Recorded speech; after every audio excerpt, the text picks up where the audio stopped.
अस्सलाम वालेकुम नाज़रीन, आज की बड़ी खबरों में आपका इस्तकबाल है।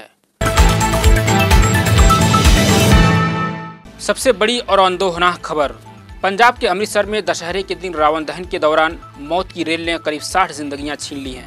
अमृतसर में जोड़ा फाटक के पास जुमा की शाम रावण दहन के दौरान ट्रेन की चपेट में आने से तकरीबन 60 लोगों की मौत हो चुकी है और 50 से ज़्यादा लोग जख्मी बताए जा रहे हैं। अमृतसर के सिविल अस्पताल के CMO ने बताया कि हादसे में 60 लोगों की मौत और 50 के जख्मी होने की तस्दीक हुई है। वहीं गैर मुसद्दका रिपोर्ट के मुताबिक 200 से ज़्यादा लोगों की मौत हुई है।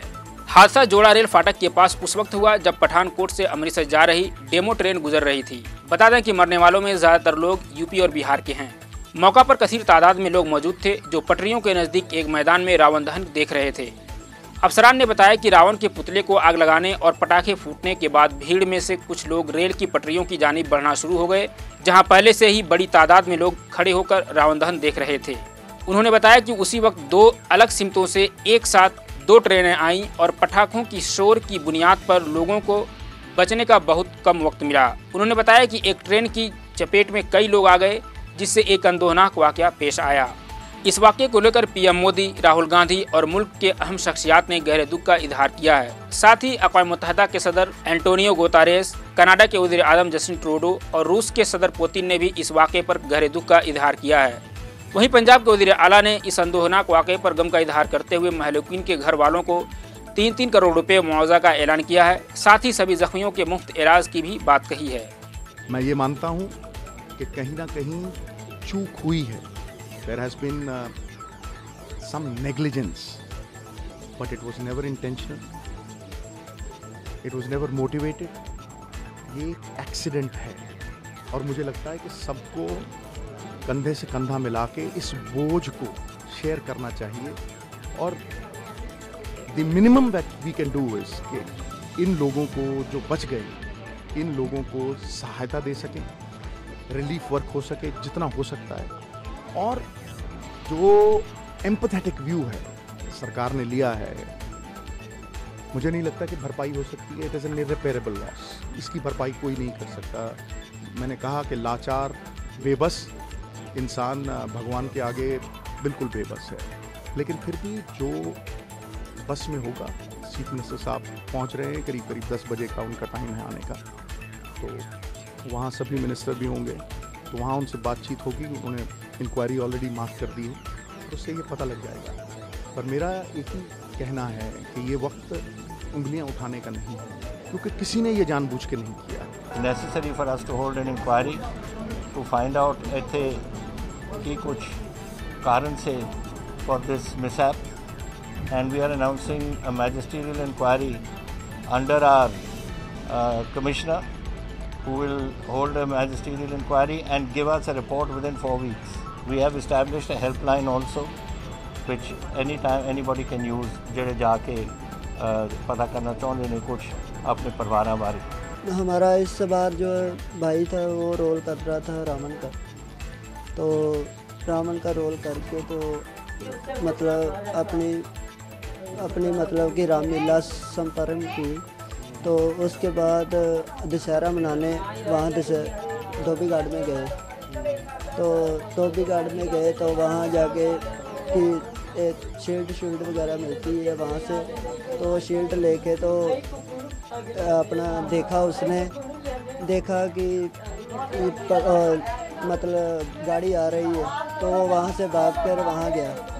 जब भाग कर वहाँ गया, एक दूसरों को खींच के भी 7-8 बंदों को उसने खींच के भी मतलब निकाला। वहाँ से निकालते समय उसका पैर अड़ गया, तो वो गाड़ी के नीचे आ गया। सरकार को हमारा जो है कि सरकार को सोचना चाहिए कि अब कुछ ना कुछ हमारे लिए या हमारे छोटे वो उसकी बीवी के लिए कोई नौकरी वगैरह जो दे, कोई जहाँ उसके सारी उम्र का साधन बनाए। अगली खबर हीरा ग्रुप ऑफ कंपनीज की CEO मोहतरमा डॉक्टर नौहरा शेख से जुड़ी आ रही है। आपको बता दें कि डॉक्टर नौहरा शेख की गिरफ्तारी की खबर जंगल में आग की तरह उनके चाहने वालों में ख्वाह अंदरूने मुल्क हों या बैरूने मुल्क पहुंच चुकी है और तमाम ममदूहीन और मुहिब्बीन में काफ़ी गम गुस्सा और दर्द अलम पाया जा रहा है। सोशल मीडिया पर तो मानो उनके हिमायतियों का जनसैलाब उमड़ पड़ा है और वह अपने अपने तरीके से अपने दर्द का इजहार कर रहे हैं। कहीं पर लोग अल्लाह रब्बुल इज़्ज़त की बारगाह में रो रो कर अपनी खैरखवाह और हर दिल अजीज़ खातून के लिए दुआएं कर रहे हैं, तो कहीं पर उनके मद्दाह उनकी शान में अशआर लिखकर उनकी हिमायत कर रहे हैं, और कहीं पर लोग उनकी हिमायत में तख्तियाँ लेकर, अपने हाथों में पोस्टर लेकर और अपनी गम गुसार की हिमायत में खड़े हैं और इंतज़ामिया के सामने अपनी नाराज़गी का इजहार करते हुए उन्हें जल्द अज जल्द बरी करने की मांग कर रहे हैं। अब आपके सामने एक ऐसा वीडियो पेश करने जा रहे हैं जिसको देखकर आप खुद इस बात का अंदाज़ा लगा सकते हैं कि लोगों के दिलों में मोहतरमा नौहरा शेख की क्या वक़्त और मकाम है। इस वीडियो में ख़वातीन जिस तरह रो रो कर अपनी सरपरस्त और खैरखवाह लेडी के लिए रो रो कर दुआएं कर रही हैं, इससे तो यही लगता है कि उन्होंने अपने किसी ऐसे ख़ास को खोया है जो कि बुरे औकात में उनका सहारा थी और उनके छोटे और बड़े हर ज़रूरत का ख्याल रखती थी। आए अल्लाह हमारे नौहरबाजी के गुनाहों को माफ फरमा। अल्लाह हमारे नौहरबाजी को हर तरह की तकलीफों से दूर फरमा। अल्लाह हमारे नौहरबाजी को हर तरह की दुश्मनी से बचा ले। अल्लाह जो भी परेशान है अल्लाह हमारे नौहरबाजी इस परेशानी को दूर फरमा। अल्लाह हमारे नौहरबाजी को जन्नतुल फिरदौस में आला वाला मुकाम अता फरमा। अल्लाह जो भी हमारे नौहरबाजी को दुश्मन है अल्लाह उनको हिला को बर्बाद कर दे। अल्लाह उनको हिला को बर्बाद कर दे। अल्लाह उनको हिला को बर्बाद कर दे। अल्लाह हमारे नौहरबाजी को भरपूर मदद फरमा। अल्लाह हमारे नौहरबाजी को भरपूर मदद फरमा। आमीन। अल्लाह हमारे नौहरबाजी को जो भी अर्ज के अल्लाह उनको अल्लाह जल्द से जल्द छोड़ से परवरदिगार। अल्लाह इसी तरह जिस तरह हमारे नौहरबाजी पहले जहाँ जहाँ मदरसे चलाते हैं, जहाँ जहाँ है अल्लाह पहले कैसे थे कि हमारे नौहरबाजी वैसा करने की तौफीक दे। आमीन सुम आमीन। अस्सलामु अलैकुम रहमतुल्लाहि व बरकातुहू।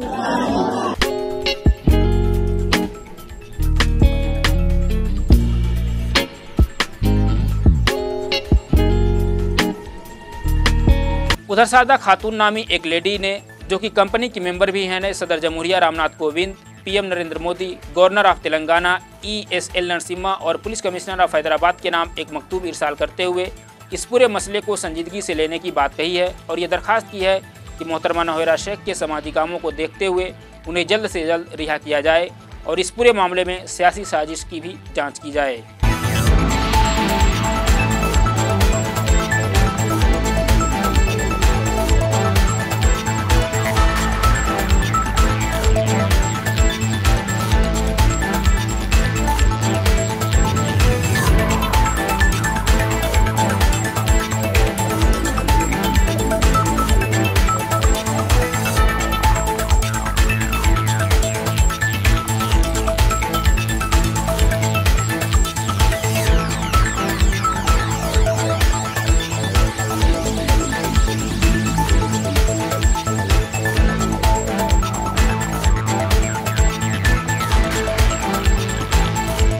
आप बने रहिए एच न्यूज़ उर्दू के साथ और मुझे दीजिए इजाज़त।